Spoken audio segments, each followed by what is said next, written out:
Sejak Syawal kami datang di sini dan saat ini banyak progres, ya, kemajuan baik di masjid maupun di lingkungan kampus. Tentu ini adalah merupakan sebuah mujahadah yang luar biasa. Kami mengikuti informasi kegiatan, ya, pembenahan kerja keras setiap hari yang dilakukan oleh warga Gunung Tembak. Mudah-mudahan semuanya bernilai jihad dan ibadah di sisi Allah Subhanahu wa taala. Dan di sela-sela kesibukan itu kita diminta kesediaan untuk menerima tamu. Ada restu dan support dari Bapak Pemimpin Umum. Alhamdulillah, ya, bisa diterima sebagaimana yang diharapkan oleh Kementerian Pemuda dan Olahraga sebagai penanggung jawab acara OIC ini. Dan sebelumnya datang ke Cipinang bertemu dengan Pak Sekjen dan Pak Ketua Yayasan. Tentu dipilihnya, ya, Gunung Tembak ini adalah satu pengakuan, penghargaan dari pemerintah dan juga dari OKI sendiri. Kalimantan Timur dipilih sebagai tuan rumah setelah diterima secara resmi oleh pemerintah di Jakarta.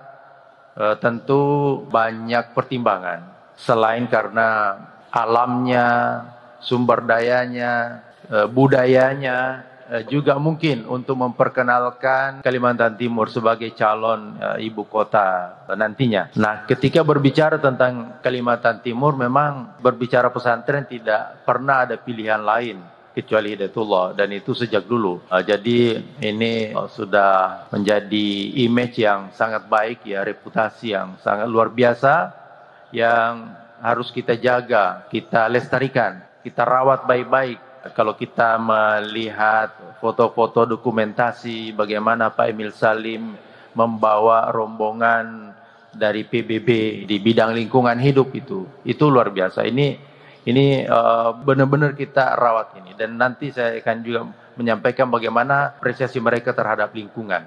Bos sekalian, seharusnya saya datang sejak hari Senin, ya, untuk bisa juga menjiwai acara ini. Tetapi benar-benar tidak ada tiket. Ada, tapi harus bermalam, dan sampainya hari Selasa juga. Bermalam di Surabaya, di Makassar, di Bali gitu. Sebenarnya ada satu tiket hari Senin itu yang lewat Bali. Saya pesan itu, tapi belum sempat dipesan, hilang, ya kan, per detik gitu.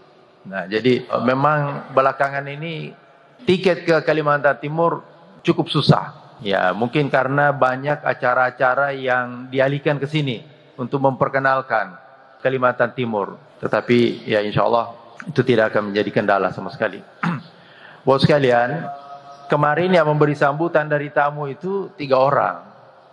Yang biasanya itu hanya 1 orang, pimpinan delegasi saja. Tetapi karena antusias dan melihat suasana yang berbeda dari tempat-tempat yang lain, ya spontan itu pimpinan delegasinya meminta Syekh As-Suhaibani, perwakilan Saudi di OKI, dan kemudian Profesor Mahmud, ya, berkebangsaan Turki, untuk tampil. Jadi ternyata Profesor Mahmud ini adalah mantan dubes Turki di Indonesia hingga tahun 2021 kemarin, dan sekarang ini menjadi ketua pusat riset sejarah dan kebudayaan di bawah naungan OKI, berkedudukan di Istanbul.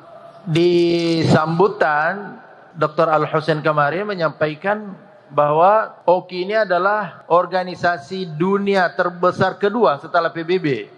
Ini luar biasa, karena anggotanya itu adalah seluruh negara-negara Muslim. Ya, yang lain itu anggotanya sedikit, seperti G20 kemarin, ya, pesertanya 20 kan, yang di Bali itu. Tapi kalau ini banyak, ya, mungkin sekitar 60 negara. Ini luar biasa. Yang ikut delegasi ini, kunjungan ini, ya, sekitar 35, sebagaimana yang disebutkan di data. Saya tanya juga kemarin. Tapi keanggotaannya itu lebih dari itu. Ya, mungkin sekitar 60, bahkan lebih negara. Dan ada beberapa yang sudah duluan. Termasuk saya cari Dubes Palestina, Syekh Al-Shun. Kebetulan saya kenal dengan beliau.